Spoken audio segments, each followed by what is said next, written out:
রৌমারীতে শফিকুল মেম্বারের উদ্যোগে চর বামনের চরের অচল রাস্তা সচল। রৌমারী কুড়িগ্রাম প্রতিনিধি।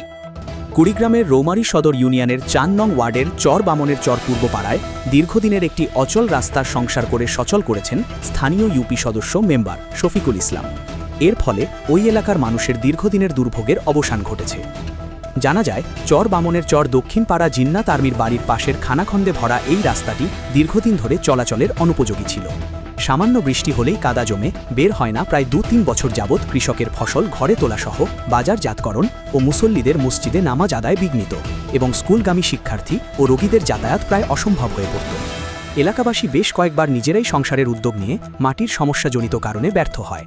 দুর্ভোগের বিষয়টি বিবেচনায় নিয়ে শফিকুল মেম্বার দ্রুত রাস্তাটি সংস্কার করে চলাচলের উপযোগী করার উদ্যোগ নেন। রাস্তাটি সচল হওয়ায় চর বামনের চর পূর্বপাড়ার মানুষের মাঝে স্বস্তি ফিরে এসেছে। এমন জনবান্ধব উদ্যোগের জন্য এলাকাবাসী শফিকুল মেম্বারের প্রতি কৃতজ্ঞতা ও আনন্দ প্রকাশ করেছেন। এ বিষয়ে ইউপি সদস্য শফিকুল ইসলাম বলেন, জনপ্রতিনিধি হিসেবে মানুষের কষ্ট লাঘব করাই আমার প্রধান দায়িত্ব।